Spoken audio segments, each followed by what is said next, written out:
ಕಡಿಮೆ ಸಿಬಿಲ್ ಸ್ಕೋರ್ ನಿಂದ ಸಾಲ ಕ್ರೆಡಿಟ್ ಕಾರ್ಡ್ ಅಪ್ಲಿಕೇಶನ್ ರಿಜೆಕ್ಟ್ ಆಗ್ತಾ ಇದೆಯಾ? ಇನ್ ಮುಂದೆ ಆಗಲ್ಲ. SBM Z ಕ್ರೆಡಿಟ್ ಕಾರ್ಡ್ ಬಳಸಿ ಈಸಿಯಾಗಿ ಕ್ರೆಡಿಟ್ ಸ್ಕೋರ್ ಅನ್ನ 750 ಗಿಂತ ಜಾಸ್ತಿ ಮಾಡ್ಕೋಬಹುದು. ಇದೊಂದು FD ಆಧಾರಿತ ಕಾರ್ಡ್. UPI ಬಳಸಿ ಕ್ರೆಡಿಟ್ ಕಾರ್ಡ್ ಬ್ಯಾಲೆನ್ಸ್ ಅನ್ನ ಖರ್ಚು ಮಾಡಬಹುದು. FD ಗೆ RBI ಗ್ಯಾರಂಟಿಯೊಂದಿಗೆ 7% ಇಂಟ್ರೆಸ್ಟ್ ಕೂಡ ಸಿಗುತ್ತೆ. 30 ದಿನದಲ್ಲೇ ಕ್ರೆಡಿಟ್ ಸ್ಕೋರ್ ನಲ್ಲಿ ಇಂಪ್ರೂವ್ಮೆಂಟ್ ಕೂಡ ನೋಡಬಹುದು. ಡಿಸ್ಕ್ರಿಪ್ಷನ್ ಹಾಗೂ ಪಿನ್ ಕಾಮೆಂಟ್ ನಲ್ಲಿರೋ ಲಿಂಕ್ ಮೂಲಕ Z ಆಪ್ ಡೌನ್ಲೋಡ್ ಮಾಡಿ. ನಮಸ್ಕಾರ ಸ್ನೇಹಿತರೆ. ಬಿಗ್ ಬಾಸ್ ಮನೆಗೆ ಬೇಗ ಹಾಕಿದ್ದು ತೆಗೆದಿದ್ದು ಸಡನ್ ಆಗಿ ಮತ್ತೆ ಎಲ್ಲರೂ ಆಲ್ರೆಡಿ ತುಂಬಾ ಜನ ಅಂತೂ ಜೀವನದ ಒಂಥರ ಅವಿಭಾಜ್ಯ ಅಂಗ ತುಂಬಾ ಜನಕ್ಕೆ ಬಿಗ್ ಬಾಸ್ ಅಂತ ಹೇಳಿದ್ರೆ.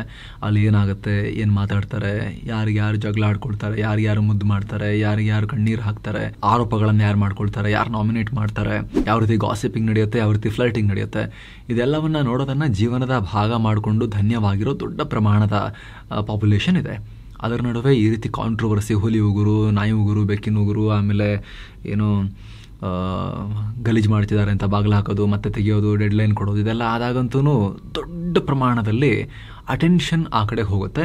ಇವಾಗಲೂ ಕೂಡ ಹಾಗೆ ಆಗಿದೆ. ಸೊ ಇಂಥ ಬಿಗ್ ಬಾಸನ್ನು ಕೆಲವರು ಟೀಕೆ ಮಾಡಿದ್ರೆ, ಬಾಯಿ ಬಂದಂಗೆ ಅದಕ್ಕೆ ಶೋಗೆ ಬೈದರೆ, ಹುಚ್ಚರು ಸಂತೆ ಅಂತೆಲ್ಲ ಕೆಲವರು ಬೈದರೆ, ಅದು ತುಂಬ ಒಳ್ಳೆಯ ಶೋ ಅಂಥೇಳಿ ಕಿಕ್ಕಿರಿದು ನೋಡುವ ಜನ ಕೂಡ ಇದ್ದಾರೆ. ಭಯಂಕರ ಫ್ಯಾನ್ಸ್ ಕೂಡ ಇದ್ದಾರೆ. ಡಿವೈಡೆಡ್ ಒಪಿನಿಯನ್ ಇದೆ. ಕೆಲವ್ರ ಪ್ರಕಾರ ಅದು ಟೈಮ್ ವೇಸ್ಟ್, ಕೆಲವರ ಪ್ರಕಾರ ಜೀವನ ಪಾವನ. ಹಾಗಿದ್ರೆ ಇಂಥ ಬಿಗ್ ಬಾಸ್ ಹುಟ್ಟಿದ್ದು ಹೇಗೆ? ಅಷ್ಟಕ್ಕೂ ಈ ಬಿಗ್ ಬಾಸ್ ಶೋಗೆ ಇಷ್ಟು ಕ್ರೇಜ್ ಯಾಕೆ? ಅಲ್ಲೊಂದ್ ಕಡೆ ದೂರದಲ್ಲಿ ಮನೆಯಲ್ಲಿ ಒಂದಷ್ಟು ಜನರನ್ನ ಹಾಕೊಂಡು ಅವರು ಊಟ ಮಾಡಿಕೊಂಡು ನಗಾಡ್ಕೊಂಡು ಮೇಲೆ ಒಂದಷ್ಟು ಪಟ್ಟಿ ಮಾಡೋದಲ್ಲ, ಆ ಥರದ್ದೆಲ್ಲ ಮಾಡಿಕೊಂಡು ಕ್ಯಾಮರಾದಲ್ಲಿ ರೆಕಾರ್ಡ್ ಅದನ್ನ ನೋಡಿ ಆನಂದ ಪಡುವಂಥದ್ದು ಉಳಿದ ಜನರಿಗೆ ಏನಿರುತ್ತೆ? ಮನೆಗಳಲ್ಲಿ ಇದರ ಚರ್ಚೆ ನಡೆಯೋಕೆ ಏನು ಕಾರಣ?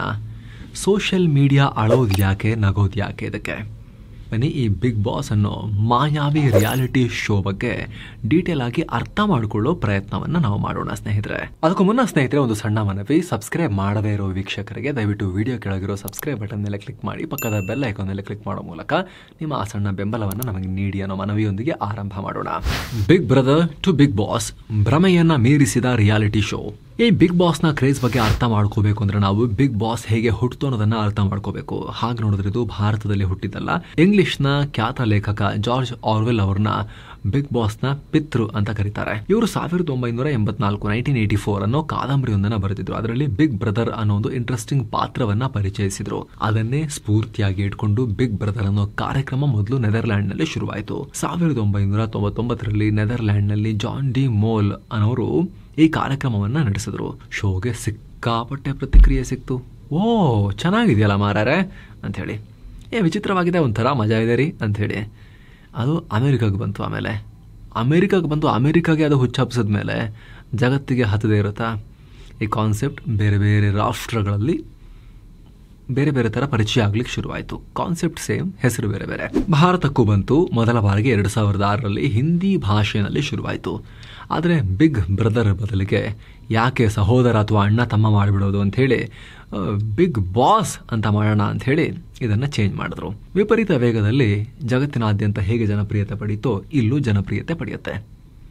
ಅಲ್ಲಿ ಕಿತ್ತಾಟ, ಹೊಡೆದಾಟ, ಫ್ಲರ್ಟಿಂಗ್, ಲವ್ ಇಂಟ್ರೆಸ್ಟ್, ಸೆಲೆಬ್ರಿಟಿಗಳ ಖಾಸಗಿ ಜೀವನ ಎಲ್ಲ ಹೊರಗೆ ಬರೋದು ಜನರನ್ನ ಸೂಜಿಗಲ್ಲಿನಂತೆ ಸೆಳೆಯುತ್ತೆ. ಇದರ ನಂತರ ತಮಿಳು, ತೆಲುಗು, ಕನ್ನಡ, ಮಲಯಾಳಂ ಭಾಷೆನಲ್ಲೂ ಬಿಗ್ ಬಾಸ್ ಬರೋಕೆ ಶುರುವಾಗುತ್ತೆ. ನಮ್ಮ ಕನ್ನಡದಲ್ಲಿ 2013ರಲ್ಲೇ ಈ ಪ್ರೋಗ್ರಾಮ್ ಶುರುವಾಗಿತ್ತು. ಅಲ್ಲಿಂದ 2025ರವರೆಗೆ ಅದು 12 ಸೀಸನ್ಗಳನ್ನ ಪೂರೈಸಿದ್ದು ಮುಂಚೂಣಿ ರಿಯಾಲಿಟಿ ಶೋಗಳ ಪಟ್ಟಿಯಲ್ಲಿ ಕಾಣಿಸ್ಕೊಳ್ಳುತ್ತೆ. ಇಂಟ್ರೆಸ್ಟಿಂಗ್ ವಿಚಾರ ಏನು ಅಂದ್ರೆ, ಜಗತ್ತಿನಾದ್ಯಂತ ನಡೆಯೋ ಎಲ್ಲ ಬಿಗ್ ಬಾಸ್ ಶೋಗಳ ಗುಣಲಕ್ಷಣ ಬಹುತೇಕ ಒಂದೇ ರೀತಿ. ಅಲ್ಲೆಲ್ಲ ಬಿಗ್ ಬ್ರದರ್, ಇಲ್ಲಿ ಬಿಗ್ ಬಾಸ್, ಆದರೆ ಕಾನ್ಸೆಪ್ಟ್ ಸೇಮ್. 16ರಿಂದ 20 ಸ್ಪರ್ಧಿಗಳು ಬಿಗ್ ಬಾಸ್ ಮನೆ ಒಳಗಡೆ ಎಂಟ್ರಿ ಕೊಡ್ತಾರೆ. ಕೆಲ ಕಡೆ 10 ಮಂದಿ ಕೂಡ ಭಾಗವಹಿಸಿರೋ ಉದಾಹರಣೆ ಇದೆ. ಏನು ಸ್ನೇಹಿತರೆ, ವರದಿಯಲ್ಲಿ ಮುಂದುವರಿಯುವ ಮುನ್ನ 7 ಸೈನ್ಸ್ ಟೂರಿಸಂ ಕಂಪನಿ ಗುಜರಾತ್ಗೆ ಟ್ರಿಪ್ ಆಯೋಜನೆ ಮಾಡಿದೆ. ಆಫರ್ ಪ್ರೈಸ್ 45,700 ರೂಪಾಯಿ ಮಾತ್ರ.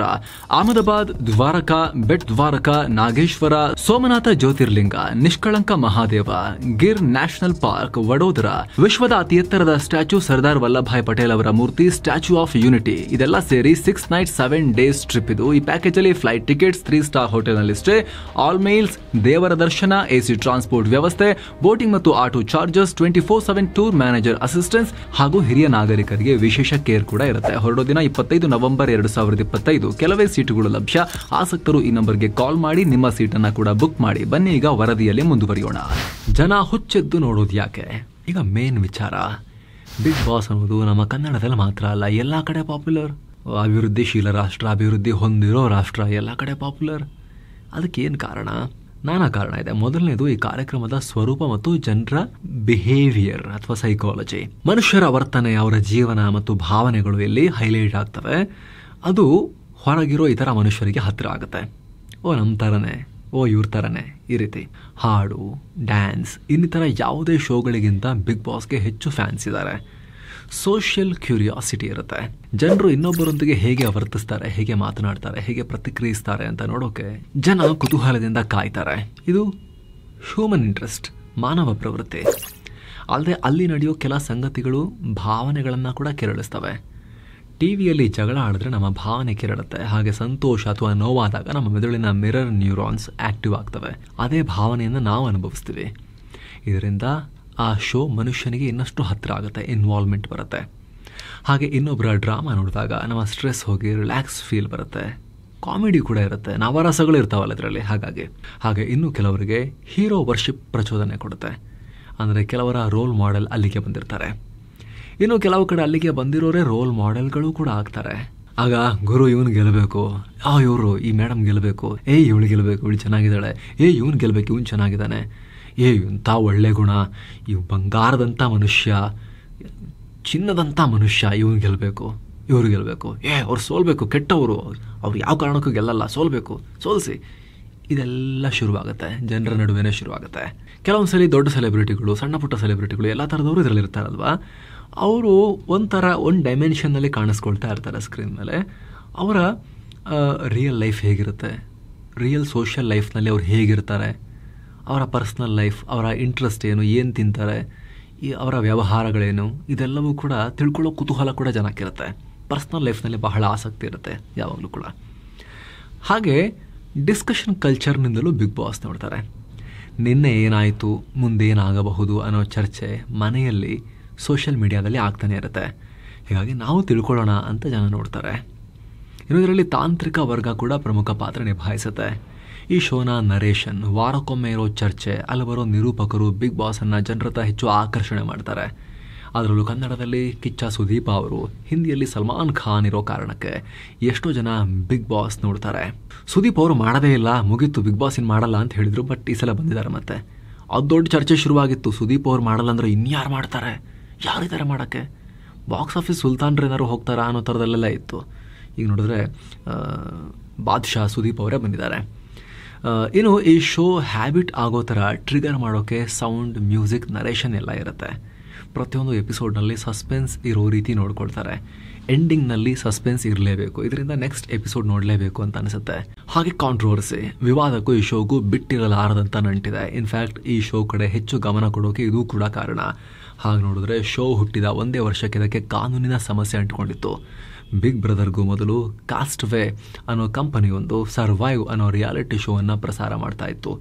ಅದಕ್ಕವರು ಬಿಗ್ ಬ್ರದರ್ನಿಂದ ನಮ್ಮಿಂದ ಕಾಪಿ ಮಾಡಿದ್ದಾರೆ. ಸರ್ವೈವ್ ರಿಯಾಲಿಟಿ ಶೋನ ಪರಿಕಲ್ಪನೆಯನ್ನು ಕದ್ದು ಎಂಡಮೋಲ್ ಕಂಪನಿ ಬಿಗ್ ಬ್ರದರ್ ಅಂತ ಮಾಡಿದೆ ಅಂತ ಹೇಳಿ ದೂರು ಕೊಟ್ಟಿದ್ರು. ಆದರೆ ಆ ಕೇಸ್ನಲ್ಲಿ ಬಿಗ್ ಬ್ರದರ್ ಶೋ ನಡೆಸ್ತಾ ಇದ್ದ ಎಂಡಮೋಲ್ ಕಂಪನಿಗೆ ಗೆಲುವಾಯಿತು.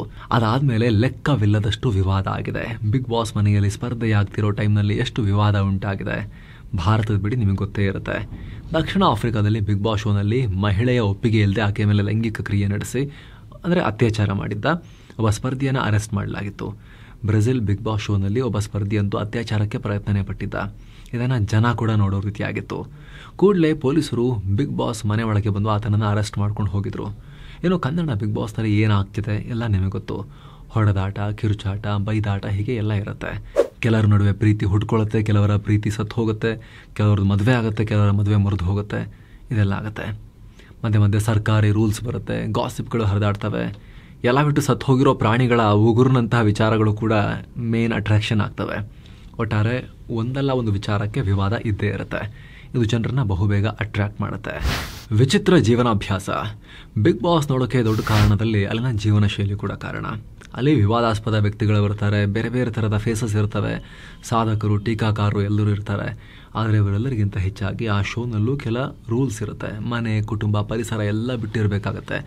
ಇದು ಅವರ ಬಿಹೇವಿಯರ್ ಮೇಲೆ ಯಾವ ರೀತಿ ಪರಿಣಾಮ ಬೀರುತ್ತೆ? ಡೆಫಿನೆಟ್ಲಿ ಬೇರೆ ಬೀರುತ್ತಲ್ಲ. ಮನೆಯವ್ರು ನೋಡೋಂಗಿಲ್ಲ, ಮಾತಾಡೋಂಗಿಲ್ಲ, ದಿನ ಮೊಬೈಲಲ್ಲಿ ನುಕ್ಕೊಂಡಿರೋರು ಈಗ ಮೊಬೈಲು ನೋಡೋಂಗಿಲ್ಲ, ಈ ಥರದ್ದೆಲ್ಲ ರೂಲ್ಸ್ ಇರುತ್ತಲ್ಲ, ಅದು ಮನುಷ್ಯನ ಬಿಹೇವಿಯರ್ ಮೇಲೆ ಬದಲಾವಣೆಗಳನ್ನು ತಂದೆ ತರುತ್ತಲ್ಲ. ಅದು ಹೇಗೆ ಅದು ಇಲ್ಲಿ ಬಿಗ್ ಬಾಸ್ ಮನೆಯೊಳಗಿನ ಬಬಲ್ ಲೈಫ್ ಒಳಗಡೆ ಯಾವ ರೀತಿ ಪರಿಣಾಮ ಉಂಟು ಮಾಡುತ್ತೆ ಅನ್ನೋ ಕ್ಯೂರಿಯಾಸಿಟಿ ಕೂಡ ಇರುತ್ತೆ. ಜೊತೆಗೆ ಯಾರಿಗೆ ಮಿತ್ರ, ಯಾರಿಗೆ ಶತ್ರು ಅಂತ ಅಕ್ಕಪಕ್ಕದಲ್ಲಿದ್ದವ್ರಿಗೂ ಗೊತ್ತಾಗಲ್ಲ. ಹಾಗೆ ಪ್ರತಿ ವಾರ ಒಬ್ಬರ ಎಲಿಮಿನೇಷನ್ ಕೂಡ ನಡೆಯುತ್ತೆ. ಆವಾಗ ಮಿತ್ರರಾಗಿದ್ದವರು ಶತ್ರುಗಳಾಗೋ ಸಿಚುವೇಶನ್ಸ್ ಬರ್ಬೋದು. ಕೊನೆಯಲ್ಲಿ ಉಳಿಯೋ ಸ್ಪರ್ಧಿಯನ್ನು ವಿನ್ನರ್ ಅಂತ ಘೋಷಣೆ ಮಾಡಲಾಗುತ್ತೆ. ಸದ್ಯಕ್ಕೆ 50 ಲಕ್ಷ ರೂಪಾಯಿ ವಿನ್ನಿಂಗ್ ಪ್ರೈಸ್ ಇದೆ. ಅದು ಬಿಟ್ಟು ಕೂಡ ಮನೆಯೊಳಗಡೆ ಅವರು ಎಷ್ಟು ಟೈಮ್ ಸ್ಪೆಂಡ್ ಮಾಡ್ತಾರಲ್ಲ, ಅದಕ್ಕೆ ಬೇರೆ ಕಾಂಪನ್ಸೇಷನ್, ಸ್ಯಾಲ್ರಿ ಥರ ಕೂಡ ಕೊಡ್ತಾರೆ. ಅವರ ಔಟ್ಸೈಡ್ ಏನು ಅರ್ನ್ ಮಾಡ್ತಿದ್ರು ಅದರ ಬೇಸಿಸ್ ಮೇಲೆ ಅದು ಡಿಸೈಡ್ ಆಗುತ್ತೆ. ಸೊ ಫ್ರೆಂಡ್ಸ್, ಇದಾಗಿತ್ತು ಈ ರಿಯಾಲಿಟಿ ಶೋ ಬಗ್ಗೆ ಒಂದಷ್ಟು ಚರ್ಚೆ ಮಾಡೋ ಪ್ರಯತ್ನ. ನಿಮ್ಮ ಒಪಿನಿಯನ್ ಏನು? ಈ ವಿಚಾರದಲ್ಲಂತೂ ಎಲ್ಲರಿಗೂ ಒಂದಷ್ಟು ಮಾಹಿತಿ ಇದ್ದೇ ಇರುತ್ತೆ. ನಿಮಗೆ ಏನು ಅನ್ಸುತ್ತೆ ಅದನ್ನು ಕಾಮೆಂಟ್ ಮಾಡಿ ತಿಳಿಸಿ ಸ್ನೇಹಿತರೆ. ನೀವು ಇದರ ಫ್ಯಾನಾ ಅಥವಾ ಟೀಕಾಕಾರರ? ಕಾಮೆಂಟ್ ಮಾಡಿ ತಿಳಿಸಿ. Thank you so much. ಮತ್ತೆ ಭೇಟಿ ಆಗ್ತಿರೋಣ. ನಮಸ್ತೆ.